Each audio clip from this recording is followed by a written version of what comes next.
పశ్చిమ గోదావరి జిల్లా పాలకులలో save the girl child నినాదంతో 2K రన్ నిర్వహిస్తున్నారు. రాష్ట్ర మంత్రులు నిమ్మల రామానాయుడు, అనిత ఇందులో పాల్గొన్నారు. ఇప్పుడు ఆ లైవ్ చూద్దాం.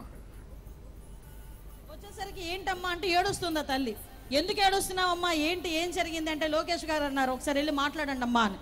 పక్కకి వెళ్ళి మాట్లాడితే ఆ అమ్మాయి 9వ తరగతి చదువుతున్న పిల్ల. ఆ 9వ తరగతి చదువుతున్న పిల్లకి గాంజా అలవాటు చేశారు.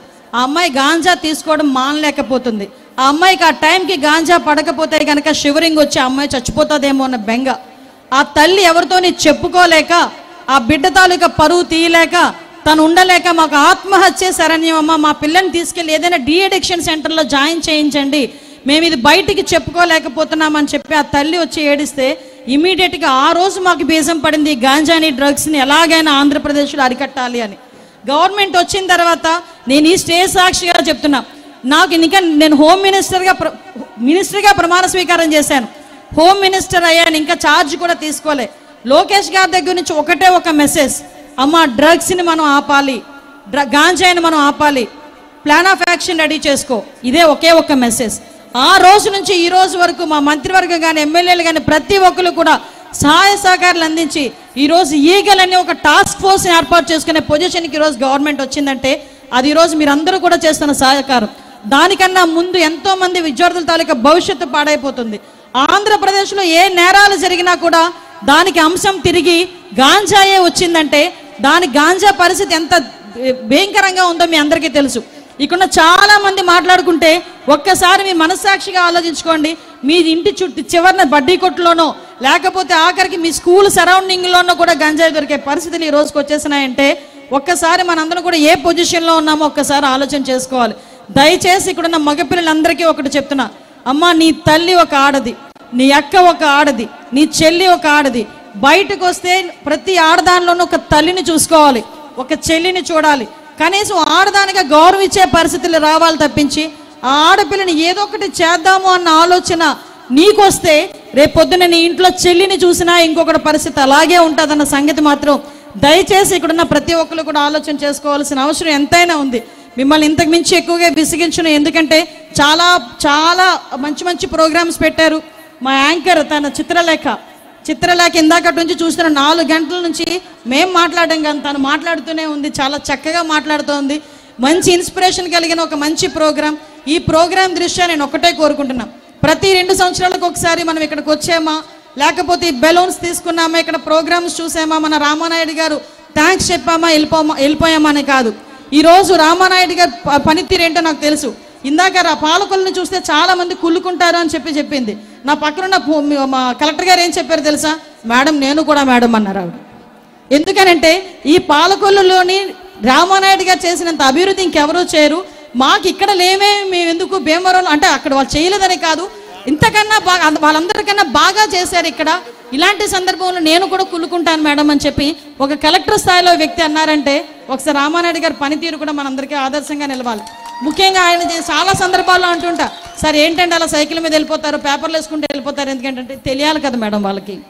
బుడమేరు విషయంలో నేను కళ్ళతో చూసా, ఒకే 1 గంట వెళ్ళానంటున్నాడు బుడమేరు. మీ దగ్గరికి వచ్చాను కదా సార్, గంట నేను వెళ్ళి రావడానికి ఇంతవరకు బురద అంటుకుపోయి ఆ బురద ఎలా పోతుందో 10 సార్లు నేను నా కాళ్ళని చూసుకొని ఎక్కడ అంటుకుంటుందో నా డ్రెస్సును చూసుకొని ఇన్ని బాధలు నేను పడి బుడమేరు వెళ్తే అక్కడ రిలాక్స్గా గట్టుల మధ్యలో కుర్చీ వేసుకొని కూర్చొని నేను ఎప్పుడు ఆయన చేతితో మొబైల్ పట్టుకుని చూడడం నేను ఎప్పుడు చూడలేదండి. ఇప్పటికీ కూడా 10 పేపర్లు 1 పెన్ను పట్టుకుని ఏదో ఒకటి రాస్తూనే ఉంటారు ఆయన. ఏంటి సార్ రాస్తున్నారంటే నెక్స్ట్ ఏం చేయాలని రాసుకుంటున్నాను మేడం అన్నారు. నిజంగా అటువంటి వ్యక్తిని చూడటం చాలా అరుదు. అటువంటి వ్యక్తుల్లో సహచార మంత్రిగా ఉండటం మేమందరం చేసుకున్న అదృష్టంగా నేను భావిస్తున్నా. ఒక చంద్రబాబు నాయుడు గారు లాంటి వ్యక్తుల్ని మేమందరం కూడా ఆదర్శంగా తీసుకునే ఇటువంటి పరిస్థితుల్లో ఇలాంటి వ్యక్తిని కూడా ఇంతమంది పిల్లలు కూడా ఆదర్శంగా తీసుకొని రాబోయే కాలంలో ఒక మంచి పొజిషన్స్లో ఉండాలి. లాస్ట్గా ఒకటి అడిగి క్లోజ్ చేస్తా, ఎంతమంది ఎర్ర పొలిటీషియన్స్ అవుదాం అనుకుంటున్నారు ఒకసారి హ్యాండ్స్ రైజ్ చేయండి. బాబోయ్ మా మీద మాకే సిగ్గు వస్తుంది. పొలిటీషియన్స్ రాజకీయ నాయకులు అవ్వాలని ఎవరు కోరుకోవట్లేదా? ఒకటి okay, IAS officer, IPS officer number is good.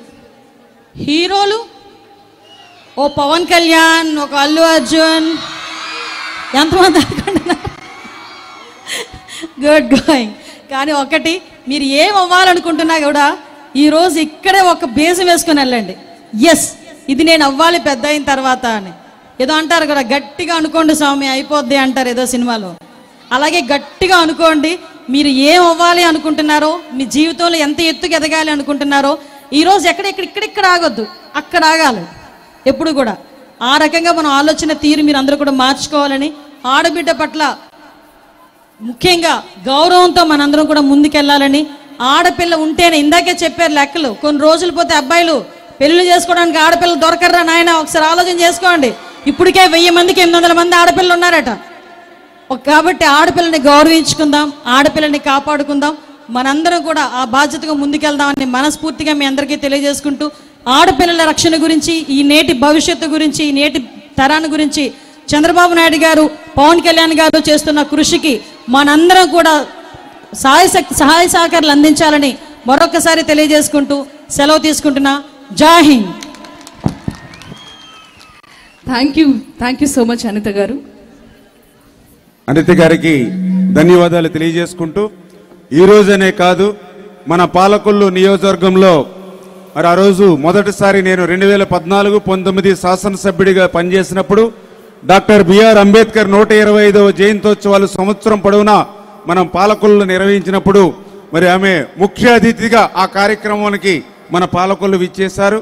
అదేవిధంగా మొన్న 2019-2024 రెండవసారి శాసనసభ్యుడిగా ఉన్నప్పుడు ఏదైతే ఇక్కడ దళితుల భూమి ఆ రోజు ఉన్నటువంటి అధికారులు ఉన్నటువంటి వ్యక్తులు మరి దోపిడీ చేస్తూ ఉంటే ఆ దళితుల పక్షాన మేము పోరాటం చేస్తున్నప్పుడు మరి చంద్రబాబు నాయుడు గారు మరి చెప్పి మరి ఏదైతే పాలకొల్లు వెళ్ళి ఆ దళితులకు అండగా ఉండమన్నప్పుడు మరి మన అనిత గారు కూడా ఆ రోజు మన పాలకొల్లు విచ్చేసి ఆ దళితులకి ఒక అండగా తోడుగా ఆ రోజు ఉన్నటువంటి పరిస్థితి.